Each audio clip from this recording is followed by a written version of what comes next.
कह रहे हैं market towns became a hub of trading activities. बाज़ार वाले जो कस्बे होते थे या शहर होते थे वो व्यापार का काम करने के लिए हब होते थे, यानी बहुत बड़ा एक कह लो कॉम्प्लेक्स होते थे, समझ लो जैसे। Many towns became a focal point for villages. बहुत सारे शहरों में बहुत सारे जो कस्बे होते थे वो गांव का सेंटर होते थे, ठीक है। फोकल पॉइंट फॉर विलेजेस यानी गांव का सेंटर होते थे। कई सारे गांव आसपास होते थे और वो शहर में जाकर के, टाउन में जाकर के अपनी खरीदारी वगैरह करते थे वहाँ के लोग। Which could use their surplus crop in exchange. और यहाँ पर गांव वाले आकर के अपनी फसल को बेच देते थे और बदले में कुछ ना कुछ फ़ायदा पाते थे। सरप्लस मतलब प्रॉफिट पाते थे। Coastal towns developed from the maritime trade, यानी जो नदी किनारे या समुद्र किनारे के जो शहर थे उनको समुद्री व्यापार के लिए डेवलप किया गया। That they enjoyed with other countries, जहाँ पर दूसरे देश के लोग भी आकर के एन्जॉय का मतलब क्या है, अपना काम करते थे आकर के। एन्जॉयमेंट हुआ ना, एन्जॉयमेंट नहीं हुआ। Earlier they may have existed as fishing towns.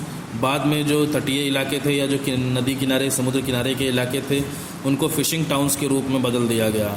And the proximity of सी, और समुद्र के बहुत ही पास होने की वजह से, प्रॉक्सिमिटी समुद्र के बहुत ही पास होने की वजह से may have led to them becoming maritime trade centres, शायद ही वो व्यापारिक केंद्र बन गए होंगे। मैरीटाइम ट्रेड सेंटर्स यानी समुद्री व्यापार वाले सेंटर्स बन गए होंगे। There were also some towns that gained prominence as they lay on important trade routes such as Mathura, Amravati, Kondapur and Nagarjun Konda. There were also some towns, कुछ ऐसे कस्बे भी थे या शहर भी थे, that gained prominence जिनको शोहरत मिली as they lay on important trade routes, क्योंकि उनके जो व्यापारिक रास्ते थे वो मथुरा, अमरावती, कोंडापुर और नागार्जुन कोंडा होकर के जाते थे। ये व्यापारिक केंद्र थे पुराने समय के, जहाँ से नदी के रास्ते से या समुद्र के रास्ते से व्यापार किया जाता था। अब तक्षशिला की बात करेंगे। Some urban centres like Takshashila were multi functional. कुछ शहर ऐसे थे जैसे कि तक्षशिला, जो कि जहाँ पर बहुत सारे काम होते थे। In the present day Takshashila is a part of modern day Pakistan. अगर आज के समय की हम बात करेंगे तो तक्षशिला पाकिस्तान का एक हिस्सा है। Takshashila was executed in 1913 by sir John Marshall. Takshashila की खुदाई, एग्जीक्यूटेड मतलब खुदाई करना, 1913 में सर जॉन मार्शल ने इसको एग्जीक्यूट किया था।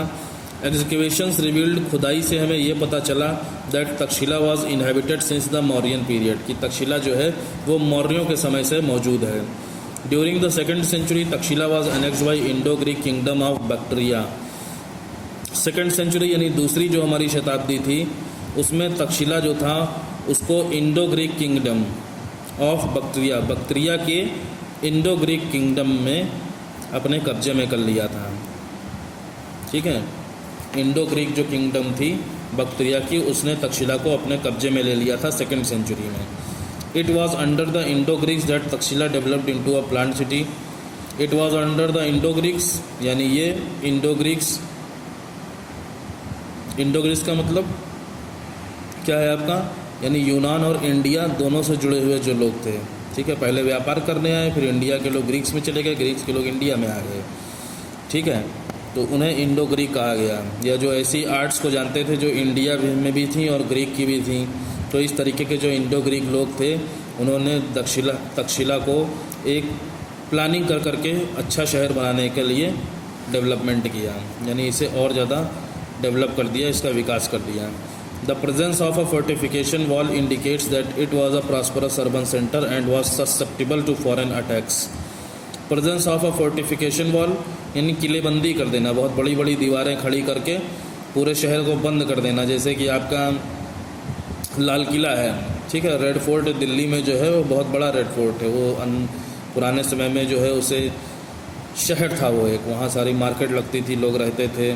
तो इस तरीके से जो है फोर्टिफिकेशन वॉल जो तक्षशिला में मिली है, बहुत बड़ी दीवार, उससे ये पता चलता है कि that it was a prosperous urban centre, कि ये पुराने समय में बहुत ही समृद्ध, ठीक है, बहुत ही खुशहाल शहरी केंद्र था। और विदेशी आक्रमणों से, यानी विदेश के लोग यहाँ पर आक्रमण करने से ये प्रभावित था। ससेप्टेबल मतलब प्रभावित होना, इफेक्ट इसके ऊपर पड़ता था फॉरेन अटैक्स का। जो विदेश के लोग थे वो आकर के कहीं अटैक ना कर दें, इसलिए पूरे शहर को फोर्टिफाई कर दिया गया था, किलेबंदी कर दी गई थी। Takshashila functioned as an administrative unit during the Mauryan period and even when it was annexed by the Indo Greeks. Takshashila में फंक्शन होता था प्रशासनिक इकाई के रूप में, यानी वहाँ से राजकाज संभाला जाता था मौर्यों के समय में। और यहाँ तक कि जब इंडो ग्रीक लोगों ने इस पे ऊपर कब्जा कर लिया था तब भी यहीं से एडमिनिस्ट्रेशन संभाला जाता था। A number of major trade routes, बहुत सारे व्यापारिक रास्ते भी मौजूद थे उस समय, जिसमें ईस्टर्न इंडिया था, वेस्टर्न एशिया, कश्मीर और central Asia went through Takshashila. ये सारे रास्ते तक्षशिला से होकर के जाते थे। Takshashila also flourished as a great learning centre. Takshashila में लर्निंग सेंटर यानी सीखने का भी बहुत बड़ा सेंटर मौजूद है, डेवलप हुआ उसका, फ्लरिश मतलब डेवलप किया गया। With the establishment of Takshashila university, जिसमें यहाँ पर तक्षशिला विश्वविद्यालय बनाया गया। यूनिवर्सिटी बोलते हैं या हायर स्टडीज़ आप करते हैं, ठीक है। तो इस तरीके की तक्षशिला यूनिवर्सिटी तक्षशिला में खोली गई। It is believe that the Chanakya Chandragupta mentor and chief minister once taught at the Takshashila university. ऐसा विश्वास किया जाता है कि चाणक्य, जो कि चंद्रगुप्त का मेंटर था यानी उनका एडवाइज़र था और मुख्यमंत्री भी था, उसने तक्षशिला यूनिवर्सिटी में एक बार पढ़ाया भी है, ऐसा विश्वास किया जाता है। During the 6th century 2 new religious sects developed, Buddhism and Jainism. 6th century में 2 नए धर्म आए जिन्हें बुद्धिज़्म और जैनिज़्म के नाम से जाना जाता था। Takshashila was also known as Buddhist hub. Takshashila को बुद्ध धर्म का हब भी कहा जाता है, यानी कॉम्प्लेक्स भी कहा जाता है। नंबर ऑफ बुद्धिस्ट मोनेस्ट्रीज़, बहुत बड़ी संख्या में बुद्ध धर्म से जुड़ी हुई मोनेस्ट्रीज़, मठ या विहार जहाँ पर बुद्ध धर्म के संत बाबा जो है रहते थे, महात्मा लोग, कैन बी फाउंड इन तक्षशिला, वो तक्षशिला में पाए जा सकते हैं। ऐसी मोनेस्ट्रीज़ जो है वो तक्षशिला में मिलती हैं। The Gandhara school of art, Gandhara school जो था कला का, आर्ट का, which was an amalgamation of Greco Roman features, जहाँ पर मिक्सचर मिलता है, एमलगेशन मतलब मिक्सचर मिलता है ग्रीक और रोमन फीचर्स का। Developed during the Kushan dynasty, इस तरीके का जो गांधार स्कूल ऑफ आर्ट था उसे कुषाण डायनेस्टी में, कुषाण साम्राज्य में डिस्टेब्लिश किया गया था, बनवाया गया था। So at one point of time Takshashila functioned as an administrative unit, इसलिए एक समय में जो तक्षशिला था वो राजकाज को संभालने वाली यूनिट थी, इस तरीके का काम किया जाता था। अब बुद्धिस्ट सेंटर, बुद्ध धर्म के लोगों के लिए भी एक सेंटर था। अ लर्निंग हब, सीखने के लिए भी वहाँ पर बहुत सारी स्टडीज़ भी होती थी। And an important meeting junction for trade routes, और व्यापारिक रास्तों का बहुत ही महत्वपूर्ण मीटिंग करने वाला संगम भी था तक्षशिला, ठीक है। वहाँ पर सभी लोग आकर के अपना डिस्कशन करते थे ट्रेड से लेकर के। अब देखिए सोर्सेस क्या हैं। A lot of references for this period can be found in literary text such as Jatakas, Buddhist Tripitakas and the Ashtadhyayi of Panini. बहुत सारे रेफरेंस या बहुत सारी चीज़ें जानने को मिलती हैं इस समय की लिटरेरी टेक्स्ट में, यानी लिटरेचर की किताबों में, बुक्स में, जैसे कि जातक किताब हो गई, बुद्ध धर्म की त्रिपिटका हो गई और अष्टाध्यायी किताब हो गई, जिसको पाणिनि ने लिखा था। पाणिनि एक आपके लेखक थे, राइटर थे, जिन्होंने अष्टाध्यायी किताब लिखी थी। The Sangam literature that was been documented in Tamil, Sangam literature जिसको तमिल भाषा में डॉक्यूमेंट किया गया है, लिखा गया है, also provides to be a reliable source for this period, उससे भी हमें इस पीरियड के बारे में बहुत सारी जानकारी मिलती है। The Sangam literature includes details about kings and their reign, Sangam का जो साहित्य है उसमें शामिल है राजाओं के बारे में बहुत ही विस्तार पूर्वक बताया गया है और उनके राजकाज के बारे में बताया गया है। As well as various other developments that took place during their rule, और सभी राजाओं के शासनकाल में किस तरीके का डेवलपमेंट हुआ, उन्होंने क्या क्या किया अपने शहरों के लिए, अपने राज्य के लिए, वो सारी चीज़ें इस किताब में बताई गई हैं। A large amount of information can be gathered from these literary sources, इन साहित्यिक किताबों से या लिटरेचर की किताबों से बहुत बड़ी मात्रा में इंफॉर्मेशन जुटाई जा सकती है। फॉर इंस्टेंस, उदाहरण के तौर पर the Buddhist Tripitakas give details of Buddha's life, Buddhist की जो त्रिपिटका है उससे हमें लॉर्ड बुद्धा यानी भगवान बुद्ध के जीवन के बारे में पता चलता है। एंड टीचिंग्स, उनके उपदेशों के बारे में पता चलता है। And also mention the period they are set in, और उस पीरियड के बारे में भी पता चलता है जिस पीरियड में ये किताबें लिखी गई हैं।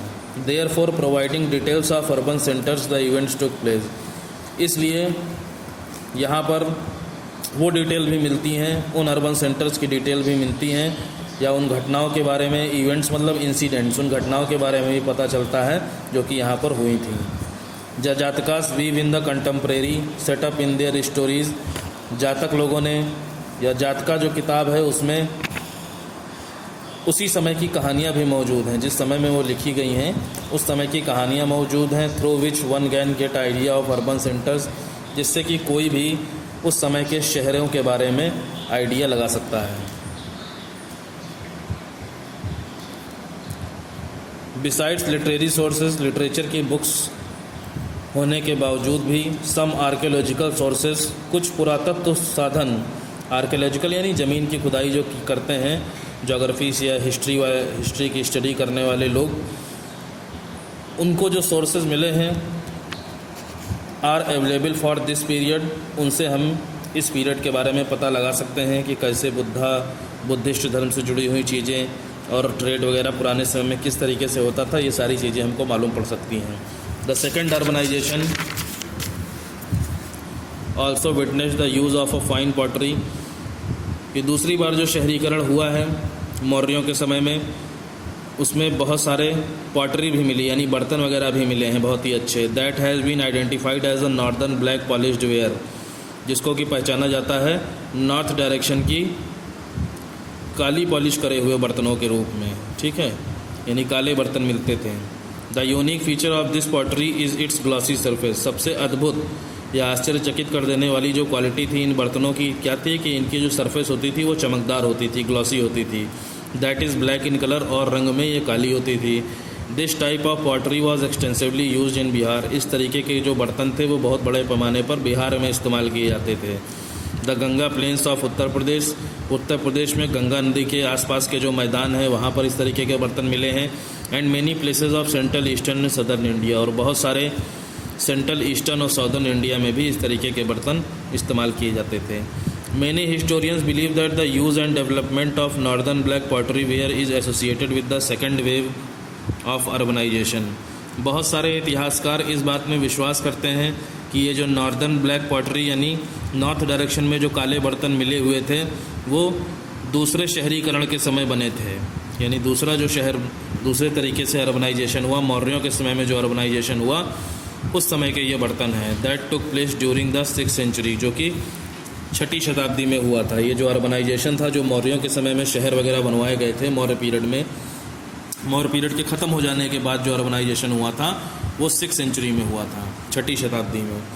This is evidence of fortification of city, there is evidence of fortification of cities suggesting that prosperous cities were trying to prevent foreign invasions.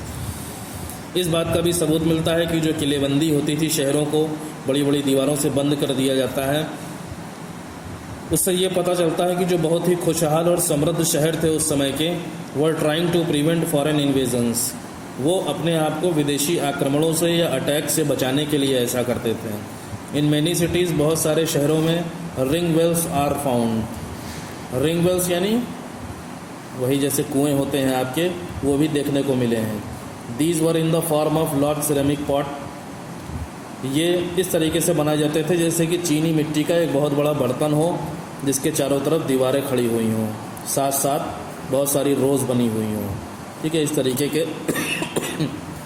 Ring Wales बनाए जाते थे, छल्लेदार कुएं बनाए जाते थे। दे वर प्रोबेबली यूज्ड एज टॉयलेट्स, उनका इस्तेमाल टॉयलेट्स के रूप में, ड्रेन्स नालियों के रूप में, या नाली का पानी इकट्ठा हो जहाँ पर ऐसा करने के लिए। और were used to dispose garbage, या फिर कूड़ा करकट को डिस्पोज करने के लिए, उसको निपटाने के लिए, उसको ख़त्म करने के लिए इन बड़े बड़े रिंग वेल्स का इस्तेमाल किया जाता था। ये हो गया आपका chapter. Next time. Thank you very much.